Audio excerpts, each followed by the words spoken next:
إن الحمد لله نحمده ونستعينه ونستغفره ونعوذ بالله من شرور أنفسنا وسيئات أعمالنا من يهد الله فلا مضل له ومن يضلل فلا هادي له أشهد أن لا إله إلا الله وحده لا شريك له وأشهد أن محمدا عبده ورسوله اللهم صل على محمد وعلى آل محمد كما صليت على إبراهيم وعلى آل إبراهيم إنك حميد مجيد اللهم بارك على محمد وعلى آل محمد كما باركت على إبراهيم وعلى آل إبراهيم إنك حميد مجيد يا أيها الذين آمنوا اتقوا الله حق تقاته ولا تموتن إلا وأنتم مسلمون يا أيها الناس اتقوا ربكم الذي خلقكم من نفس واحدة وخلق منها زوجها وبث منهما رجالا كثيرا ونساء واتقوا الله الذي تساءلون به والأرحام إن الله كان عليكم رقيبا يا أيها الذين آمنوا اتقوا الله وقولوا قولا سديدا يصلح لكم أعمالكم ويغفر لكم ذنوبكم ومن يطع الله ورسوله فقد فاز فوزا عظيما أما بعد فإن خير الحديث كتاب الله وخير الهدي هدي محمد صلى الله عليه وسلم وشر الأمور محدثاتها وكل محدثة بدعة وكل بدعة ضلالة وكل ضلالة في النار سبحانك لا علم لنا إلا ما علمتنا إنك أنت العليم الحكيم رب اشرح لي صدري ويسر لي أمري واحلل عقدة من لساني يفقه قولي رب زدني علما رب يسر ولا تعسر وتمم بالخير اللهم انفعنا بما علمتنا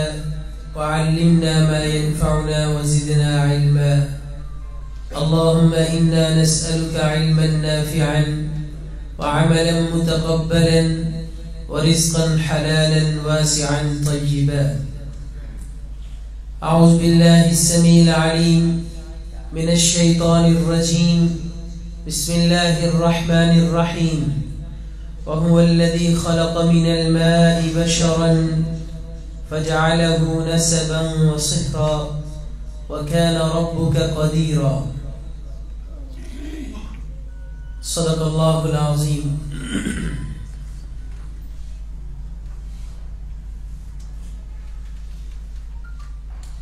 معزز سامعین کرام، اللہ رب العزت کا بے حد احسان ہے کہ جس اللہ رب العزت نے ہم سب کو آج پھر مسجد میں بیٹھنے کی توفیق بخشی ہے۔ درود و سلام کے لائق میرے اور آپ کے آقا جناب محمد الرسول اللہ صلی اللہ علیہ وسلم کی ذات اقدس ہے۔ محترم بھائیوں اور بزرگوں، ہمیں اس بات پہ اللہ رب العزت کا شکر ادا کرنا چاہیے کہ اللہ رب العزت نے ہم سب کو دین اسلام کی نعمت سے نوازا ہے۔ اسلام کے بڑے خوبصورت پہلو ہیں اور کچھ خصوصی امتیازات ہیں جن کی وجہ سے اسلام آج بھی غیر مسلموں کو بھاتا ہے اور تمام مذاہب کے اوپر اپنی فوقیت رکھتا ہے۔ معزز سامعین کرام، انہی خصوصی امتیازات میں سے ایک امتیاز اسلام کا عائلی نظام بھی ہے۔ رسول اللہ صلی اللہ علیہ وسلم کی بنیادی تعلیمات کا اور خود اللہ رب العزت کی جو تعلیمات کا ایک ثمر ہے یا مقصد ہے، وہ یہی نظام ہے کہ جس کی وجہ سے آج اس کائنات کے اندر ایک امن اور سکون اور شانتی کا ماحول بنا ہوا ہے۔ معزز سامعین کرام، خود قرآن پاک کا جب ہم مطالعہ کرتے ہیں تو قرآن پاک ہمیں اللہ رب العزت کی بڑی نشانیوں میں سے ایک یہ نشانی بھی بتاتا ہے، وَهُوَ الَّذِي خَلَقَ مِنَ الْمَاءِ بَشَرًا فَجَعَلَهُ نَسَبًا وَصِهْرًا وَكَانَ رَبُّكَ قَدِيرًا۔ وہ اللہ وہی اکیلی ذات ہے کہ جس نے انسان کو پانی سے بنایا ہے، پھر انسان کے رشتہ دار اس نے بنا دیے، وَصِهْرًا اور اس کے سسرالی رشتہ دار بھی بنا دیے، وَكَانَ رَبُّكَ قَدِيرًا اور اللہ رب العزت جو آپ کا رب ہے وہ ہر چیز پہ ہی قدرت رکھتا ہے۔ تو یہ بڑی نشانیوں میں سے ایک نشانی ہے کہ اللہ رب العزت انسان کو خاندان کی نعمت سے اور اسی طرح اپنے اس فضل سے اللہ رب العزت انسان کو آشنا کروا رہے ہیں کہ جیسے زمین و آسمان کا بنانا یہ بہت بڑی نشانی ہے، ایسے ہی انسان کے اوپر یہ بہت بڑی نشانی ہے کہ ہم نے انسان کو رشتہ دار عطا کیے ہیں۔ میرے محترم بھائیوں اور بزرگوں، یہی اسلام کا حسن ہے اور یہی اسلام کے محاسن میں سے ہے کہ انسان کو اللہ رب العزت نے یا انسان کو خود اللہ رب العزت ایک خاندان کے اندر ہی دیکھنا چاہتے ہیں۔ آج ہمارے معاشرے میں بڑی کوششیں کی جاتی ہیں اور پھر تحریکیں کتنی دیر سے چلائی جا رہی ہیں اور چلتی جا رہی ہیں، جس کا کوئی ثمر خاصا حاصل تو نہیں ہو رہا، لیکن آہستہ آہستہ ہماری نوجوان نسل اور خصوصی طور پہ ہمارا جدید انسان ان تمام نظریات سے متاثر ہوتا ہے جو اللہ رب العزت نے اس کائنات کے لیے مہلک اور آج سے 1400 سال پہلے یہ بتا دیا تھا کہ انسان کی اگر بقا ہے تو اسی نظام کے اندر ہے جو اللہ رب العزت نے انسان کو دیا ہے۔ میرے محترم بھائیوں اور بزرگوں، ذرا تھوڑی سی اہمیت کا اگر ہم اندازہ کرنا چاہتے ہیں تو خاندان کی اہمیت یہاں سے بھی پتہ چلتی ہے کہ یہ بنیادی تعلیمات میں سے اسلام کی نہیں بلکہ تمام مذاہب کی بنیادی تعلیمات میں سے ہے۔ آدم علیہ السلام سے لے کے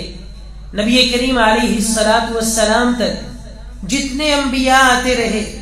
ان کی بیسک تعلیمات میں سے ایک تعلیم یہ بھی ہوا کرتی تھی کہ خاندان کے اندر مل جل کے رہنا چاہیے، رشتہ داروں کے ساتھ اچھا سلوک کرنا چاہیے، رشتہ داروں کے ساتھ رشتے نبھانے چاہیے، جیسے اللہ رب العزت نے اپنی توحید کا اقرار انسانیت سے کروایا ہے، جیسے رسول اپنی رسالت کا اقرار کرواتے رہے، ویسے ساتھ ساتھ یہ بھی تلقین کرتے رہے۔ اور اللہ رب العزت نے تو قرآن پاک کے اندر باقاعدہ طور پہ یہ نازل بھی فرمایا ہے کہ بنی اسرائیل سے اللہ تعالیٰ نے خصوصی طور پہ یہ وعدہ لیا تھا، وَإِذْ أَخَذْنَا مِيثَاقَ بَنِي إِسْرَائِيلَ لَا تَعْبُدُونَ إِلَّا اللَّهَ وَبِالْوَالِدَيْنِ إِحْسَانًا وَذِي الْقُرْبَى وَالْيَتَامَى وَالْمَسَاكِينِ۔ اللہ رب العزت نے بنی اسرائیل سے تو اسپیشلی طور پہ یہ وعدہ لیا تھا کہ اللہ رب العزت کی تم نے عبادت کرنی ہے اور پھر رشتوں کو بھی نبھانا ہے۔ یہ ہر مذہب کی بنیادی تعلیمات میں سے ہے، اس سے زیادہ اس کی اہمیت کیا ہو سکتی ہے؟ خود قرآن پاک میں اللہ رب العزت نے اسی ایک خصوصیت کا ذکر فرمایا ہے۔ رسول اللہ صلی اللہ علیہ وسلم پہ نازل ہونے والا قرآن اس بات کی گواہی دیتا ہے، اور پھر آپ رسول اللہ صلی اللہ علیہ وسلم کو بھی دیکھیں، مکہ کی زندگی میں رسول اللہ صلی اللہ علیہ وسلم کی جو 13 سالہ نبوی دور ہے، اس میں اللہ کے رسول صلی اللہ علیہ وسلم کی جو دعوت کا محور تھا اور جو دعوتی ایک منہاج تھا، اس کے اندر ایک یہ بھی چیز شامل تھی، رسول اللہ صلی اللہ علیہ وسلم لوگوں کو یہ حکم دیا کرتے تھے کہ اپنے خاندان کے ساتھ مل جل کے رہنا ہے۔ آج ہمارے معاشرے میں ہم دیکھتے ہیں شاید اس کی کوئی اہمیت نہیں ہے، لیکن اللہ کے کاغذوں میں اتنی اہمیت ہے۔ خود رسول اللہ صلی اللہ علیہ وسلم نبوت ملنے سے پہلے جن شرف اور جن امتیازات سے اللہ رب العزت نے آپ کو نوازا تھا، اس میں ایک یہ بھی ہے کہ جب اللہ کے رسول صلی اللہ علیہ وسلم نے غار حرا کے اندر فرشتے کو دیکھا، آپ بڑا گھبرائے، گھر کے اندر آئے اور حضرت خدیجہ رضی اللہ تعالی عنہا کو فرماتے ہیں زمیلونی زمیلونی، مجھے کمبل پہنا دو، مجھے چادر پہنا دو، مجھے بستر دے دو۔ نبی کریم علیہ الصلوۃ والسلام کی طبیعت آپ کا ساتھ نہیں دے رہی تھی، تو حضرت خدیجہ رضی اللہ تعالی عنہا نے دیکھتے ہی اس انداز سے تسلی دی تھی، اے اللہ کے رسول صلی اللہ علیہ وسلم انک لتصل الرحم، آپ کے اندر تو امتیازی وصف یہ ہے کہ آپ تو رشتوں کو ملاتے ہیں، خاندان کو جوڑتے ہیں، رشتہ داروں کے ساتھ اچھا سلوک کرتے ہیں، آپ جیسی عظیم ہستی کو اللہ تعالیٰ بھلا کیسے اکیلا چھوڑ سکتا ہے؟ یعنی رسول اللہ صلی اللہ علیہ وسلم کے جو خاص اوصاف تھے ان میں سے ایک یہ چیز بھی شامل ہے۔ میرے محترم بھائیوں اور بزرگوں، پھر نبوت کا سلسلہ شروع ہوا۔ عمر بن عنبسہ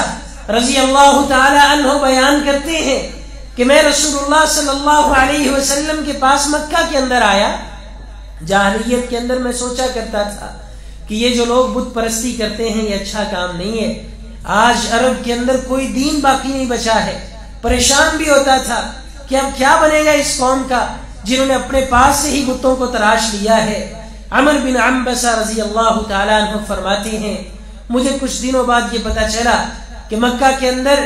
ایک اللہ کے پیغمبر آگے ہیں، کہتے ہیں میں چھپتا چھپاتا رسول اللہ صلی اللہ علیہ وسلم کے پاس آ گیا، اور یہ بھی فرماتے ہیں کہ مسلمانوں میں چوتھے نمبر پہ جو مسلمان ہوا ہے وہ میں ہی ہوں جو اللہ کے رسول صلی اللہ علیہ وسلم کے پاس چھپ کے آیا تھا۔ ان کا اپنا علم ہے، ورنہ اور بھی صحابہ کرام مسلمان ہوئے تھے، لیکن رسول اللہ صلی اللہ علیہ وسلم کے ذریعے سے عمر بن عنبسہ رضی اللہ تعالیٰ عنہ یہی فرماتے ہیں کہ چوتھا نمبر اسلام کا اس دنیا کے اندر میرا ہے۔ رسول اللہ صلی اللہ علیہ وسلم کے پاس آئے، کہا آپ کس بات کی دعوت دیتے ہیں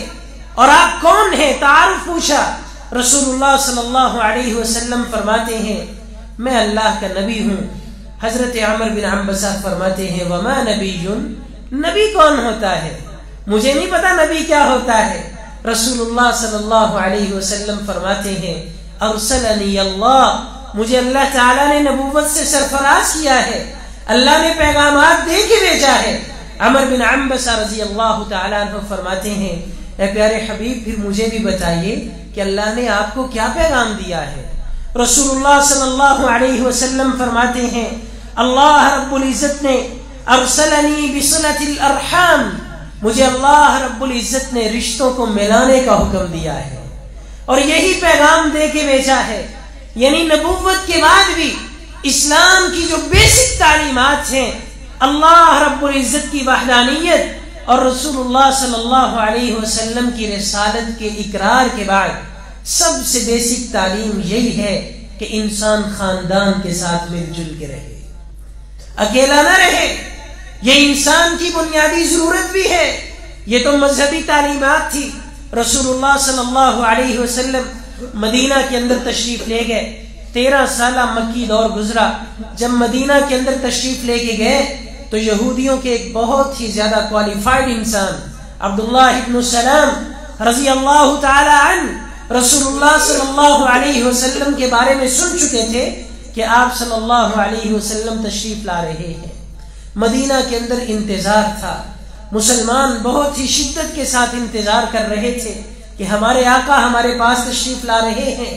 انتظار کی گھڑیاں ختم ہوئیں۔ عبداللہ ابن سلام فرماتے ہیں میں اسی انتظار میں تھا کہ مسلمانوں کا امام آنے والا ہے، دیکھوں گا کہ ان کے سب سے پہلے کلمات زبان سے کیا ادا ہوتے ہیں، کیونکہ انسان کی گفتگو اس کی شخصیت کی عکاسی کرتی ہے۔ اسی لیے عبداللہ ابن سلام رضی اللہ تعالی عنہ بڑی شدت سے اس انتظار میں تھے کہ اللہ کے رسول صلی اللہ علیہ وسلم کی مجلس میں شامل ہو کے ان کی گفتگو سے اندازہ ہو جائے گا کہ آپ اللہ کے رسول ہیں یا کوئی اور ہیں۔ رسول اللہ صلی اللہ علیہ وسلم تشریف لائے، پہلا خطاب تھا اللہ کے رسول صلی اللہ علیہ وسلم اونٹنی کے اوپر تشریف فرما تھے اور وہاں پہ بیٹھے بیٹھے ہی آپ نے اپنی قوم سے سب سے پہلا خطاب جو کیا تھا وہ عبداللہ ابن سلام نے اپنے دل کی تختیوں پہ محفوظ کیا ہے۔ فرماتے ہیں میں نے جب پہلا خطاب سنا تو مجھے اندازہ ہو گیا تھا کہ خدا کی قسم ایسی زبان کبھی جھوٹی نہیں ہو سکتی، اور ایسی زبان ہمیشہ انبیاء کرام کی ہی زبان ہوا کرتی ہے۔ آپ نے اتنے خوبصورت جملے ارشاد فرمائے، کوئی لمبی چوڑی تقریر نہیں فرمائی تھی، بلکہ اسلام کی بنیادی تعلیمات لوگوں کو بتائیں۔ 4 کلمات رسول اللہ صلی اللہ علیہ وسلم نے 4 کام دنیا کو بتائے۔ پہلا خطاب ہے مدینہ کے لوگوں سے۔ آپ دیکھیں اللہ کے رسول صلی اللہ علیہ وسلم فرماتے ہیں ایھا الناس، لوگوں افشوا السلام، اطعموا الطعام، وصلوا الارحام۔ سب سے پہلا کلام اللہ کے رسول صلی اللہ علیہ وسلم کا یہی تھا کہ لوگوں دنیا کے اندر امن کو پھیلا دو، سلام کو پھیلا دو، امن کا درس دو، اس کو اتنا پھیلا دو کہ گوشے گوشے تک تمہارا امن کا پیغام جانا چاہیے۔ اطعموا الطعام، بھوکوں کے لیے دسترخوان لگا دو، ان کا خیال کیا کرو، غریبوں کو اپنے پاس رکھا کرو، ان کی ہر طرح سے مدارت کیا کرو۔ اللہ کے رسول صلی اللہ علیہ وسلم تیسرے نمبر پہ فرماتے ہیں وصلوا الارحام، خاندان کے ساتھ جڑ کے رہا کرو، خاندان سے الگ نہ ہوا کرو، رشتہ داریوں کو ملایا کرو، رشتوں کو نبھایا کرو۔ اللہ کے رسول صلی اللہ علیہ وسلم نے مدینہ کے اندر آ کے بھی اسلام کی بیسک تعلیمات ارشاد فرمائی تھی۔ آج ہمارے نزدیک شاید یہ ایک بہت ہی پرانا عمل ہے یا بہت ہی پرانا حکم ہے جس کو ہم پس پش ڈال دیتے ہیں۔ میرے محترم بھائیوں اور بزرگوں، اس سے زیادہ اہمیت کیا ہو سکتی ہے خاندانی نظام کی، اور جس کو رسول اللہ صلی اللہ علیہ وسلم مزید مضبوط کرنے کے لیے تشریف لائے تھے۔ میرے محترم بھائیوں اور بزرگوں، پھر یہ تو دینی تعلیمات ہیں، یہ خاندان کے ساتھ مل جل کے رہنا یہ ہماری فطری ضرورت بھی ہے، فطری ضرورت ہے، اس کے بغیر انسان زندہ نہیں رہ سکتا۔ آپ دیکھیں کتنے ایسے جانور ہیں جو 2 دن کے بعد یا 1 دن کے بعد ہی چلنا شروع کر دیتے ہیں، کتنے ایسے جانور ہیں جو 2 دن کے بعد چلنا شروع کرتے ہیں، 3 دن کے بعد ہفتہ لگ جاتا ہے، مہینے لگ جاتے ہیں، اور بعض جانور کو 3 ماہ بھی لگ جاتے ہیں، اس کے بعد وہ اڑنا شروع کر دیتے ہیں۔ میرے محترم بھائیوں اور بزرگوں، لیکن انسان اس کائنات کے اندر وہ واحد مخلوق ہے کہ اس کو اگر کوئی سنبھالنے والا نہ ہو تو اس کے اوپر خزاں طاری ہو جاتی ہے، انسان کا زندہ رہنا محال ہو جاتا ہے، بلکہ ممکن ہی نہیں ہے۔ اسی لیے انسان کو ماں کی محبت بھی چاہیے، ماں کی لوریاں بھی چاہیے، باپ کا پیار بھی چاہیے، بھائیوں کی انگلیاں بھی چاہیے، اور بہنوں کی لوریاں بھی چاہیے، باپ اور دادا کے سینے بھی چاہیے، اور پھپھی اور خالہ کے وہ صدقے اور واری جانے والے ترانے بھی چاہیے، جس کے ساتھ انسان جوان ہو کے بڑا ہو کے اس معاشرے کے اندر ایک اچھا انسان بنتا ہے۔ میرے محترم بھائیوں اور بزرگوں، اگر یہ سارے رشتے انسان کو میسر نہ آئیں تو جہاں پہ اللہ رب العزت نے انسان کی طاقت کا ذکر کیا ہے، وہاں پہ اللہ رب العزت نے اس کو اتنا طاقتور بنایا کہ پوری کائنات کو اس کے لیے مسخر کر دیا ہے۔ لیکن جہاں پہ اس کی کمزوری کا ذکر کیا، وہاں پہ اللہ رب العزت نے اس کو اتنا کمزور بنایا ہے کہ انسان کو اگر کوئی سنبھالنے والا نہ ہو، اس کو چلنے کے لیے بھی کتنے سہاروں کا احتیاج ہوتا ہے، اس کو بولنے کے لیے بھی ایک پورا معاشرہ درکار ہوتا ہے کہ جس سے یہ الفاظ سیکھتے سیکھتے اپنی زبان کو بولنا اور حرکت دینا شروع کرتا ہے۔ میرے محترم بھائیوں اور بزرگوں، اس سے زیادہ اس کائنات کے اندر ہم سے زیادہ کوئی بھی خاندان کا محتاج نہیں ہے۔ آج میرے محترم بھائیوں اور بزرگوں، جتنے فتنے ہمارے معاشرے کے اندر ہیں، ان میں سے ایک فتنہ یہ بھی ہے جو اسلام کی بنیادی تعلیمات کے اوپر حملہ کیا جا رہا ہے۔ میرے محترم بھائیوں اور بزرگوں، آخری باتوں کی طرف ہم جا رہے ہیں۔ ہماری شریعت کے کچھ بنیادی مقاصد ہیں جن سے ہم واقف نہیں ہیں۔ محدثین اور علماء کرام اور فقہائے اعظام نے خصوصی طور پہ ان مقاصد کو جمع کیا ہے کہ اسلام کا اس جہاں کے اندر آنے کا مقصد کیا ہے۔ کیا پہلے دین موجود نہیں تھے؟ عیسائیت اور یہودیت موجود نہیں تھا؟ تو اللہ رب العزت نے اسلام کو رسول اللہ صلی اللہ علیہ وسلم کے ذریعے پوری دنیا میں کیوں بھیجا ہے؟ تو اس کے بنیادی مقاصد 5 ہیں. یہ ہم سب کو یاد ہونے چاہیے کہ اللہ رب العزت نے اسلام کے مقاصد کیا بنائے ہیں، کس وجہ سے اللہ رب العزت نے دین کو ہمارے اوپر فرض کیا ہے. اس کا صرف یہ مطلب تو نہیں کہ بس آپ کو حلال و حرام بتا دیا جائے، بس آپ کے اوپر ذمہ داریاں عائد کر دی جائے، بلکہ اس کا انسانیت کو اتنا فائدہ ہے اگر ہم ان مقاصد کو ذہن کے اندر رکھیں. ہمیں یاد ہونے چاہیے سب سے پہلا مقصد یہ ہے اسلام کا اس جہاں کے اندر کہ اللہ رب العزت کے حکم اور اللہ رب العزت کے نظام کی حفاظت ہو جائے. اور اس کے لیے ایک پورا اللہ رب العزت نے پورے ایک مسائل رسول اللہ صلی اللہ علیہ وسلم کے ذریعے دنیا کو سکھا دیے ہیں. نماز ہے، روزہ ہے، حج ہے، زکوٰۃ ہے اور طرح طرح کے مسائل ہیں. جتنے بھی احکامات انسان کے اوپر فرض ہیں اس کا مطلب یہی ہے کہ اللہ رب العزت کے نظام کی حفاظت ہو جائے، اس دین کی حفاظت ہو جائے. دوسرے نمبر پہ دین کا بنیادی مقصد یہ ہے کہ انسان کی جان کی حفاظت ہو جائے، انسانیت کو خطرہ نہ ہو. اگر اللہ رب العزت اس دین کو دنیا میں نازل نہ فرماتے، یہ دین آج سے نہیں، شروع سے لے کے آدم علیہ السلام سے لے کے رسول اللہ صلی اللہ علیہ وسلم تک ایک ہی رہا ہے. بعد میں پھر یہودیت میں منتقل ہوا، بعد میں پھر عیسائیت بنی. یہ وہ دین نہیں ہے جو انبیاء کرام دیتے رہے یا جو انبیاء کرام سکھاتے رہے. یہ تو بعد میں مولویوں نے مذہب بنا لیے. بہرحال اللہ رب العزت کے دین کے بنیادی مقاصد میں سے دوسرا مقصد یہ ہے کہ انسان کی جان کی حفاظت کی جائے. اس کے لیے پورے چیپٹرز ہیں کہ ساز کا اللہ رب العزت نے حکم دیا کوئی کسی کو مار دے تو اس کو اس کے بدلے میں مار دیا جائے. دیت کے احکامات ہیں، حدود کا پورا ایک نظام ہے. چوری جو کرے اس کا ہاتھ کاٹ دیا جائے. اس کا اللہ کو کیا فائدہ ہوتا ہے؟ کوئی فائدہ نہیں ہے. اس کا فائدہ انسانیت کو ہے کہ انسان کی جان کی حفاظت ہو جائے.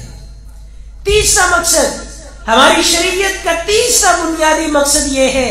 کہ نسل انسانی کی حفاظت ہو جائے.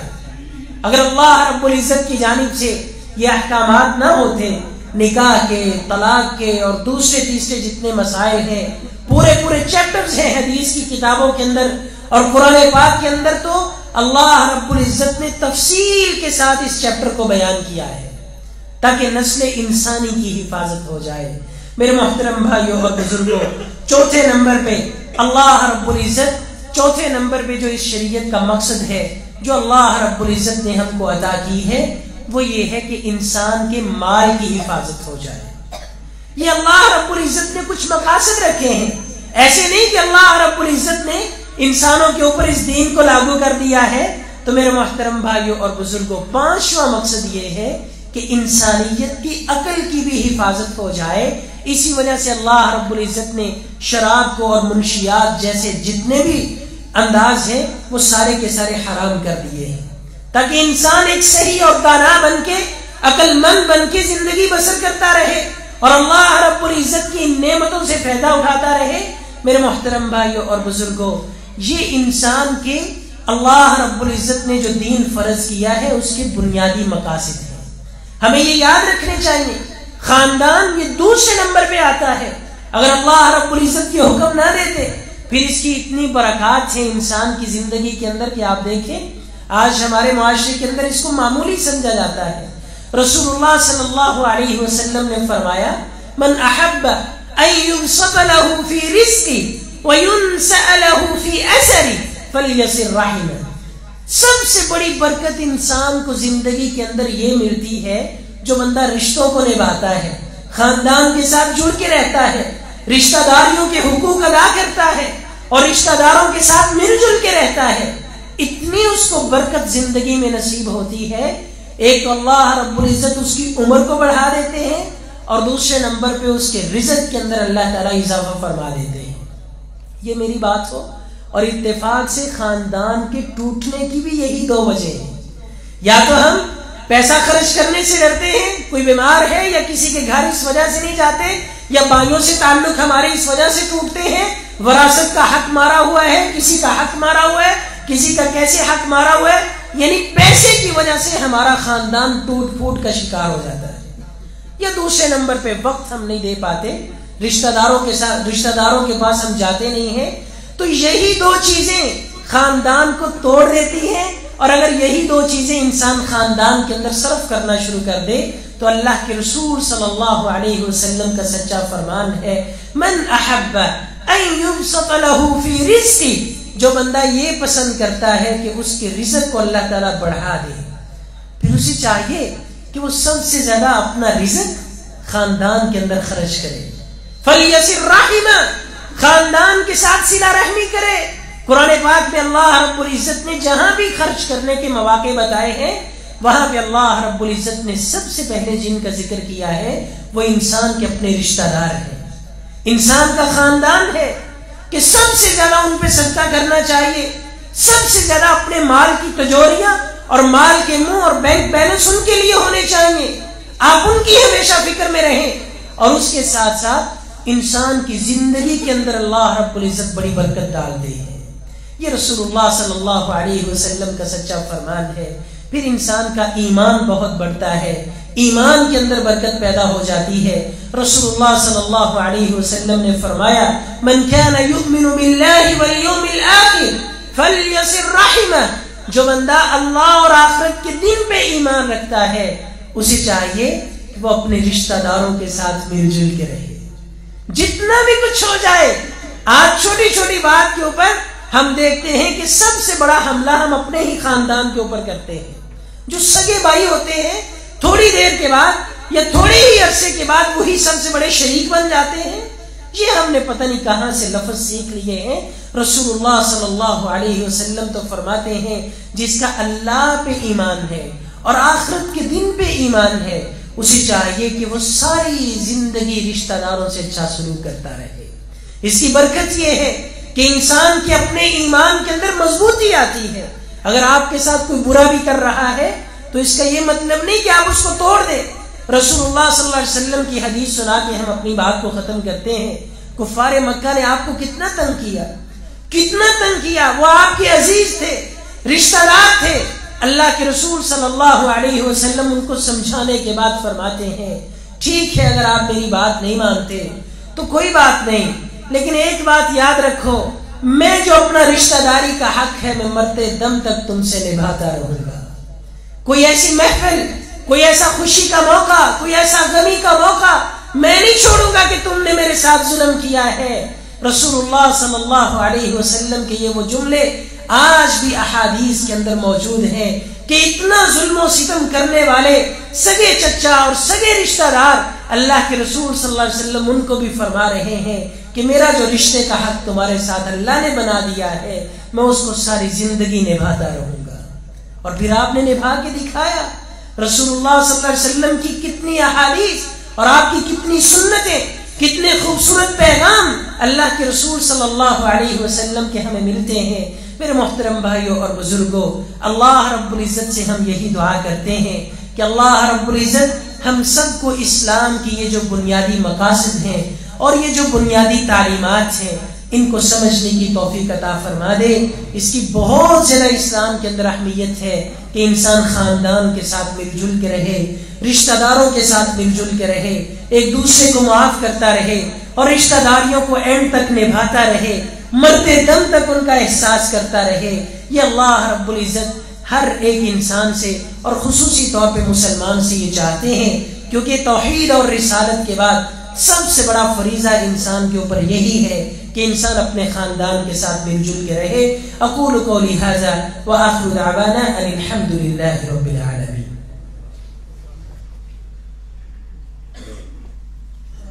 الحمد للہ رب العالمین والصلاة والسلام على اشرف الانبیاء والمرسلین نبینا محمد وعلى آلہ وصحبہ اجمعین. اما بعد فاعوذ باللہ من الشیطان الرجیم. بسم اللہ الرحمن الرحیم. وهو الذي خلق من الماء بشرا فجعله نسبا وصهرا وكان ربك قديرا. وہی اللہ جس نے اس انسانیت کو پانی کی ایک بوند سے پیدا کیا ہے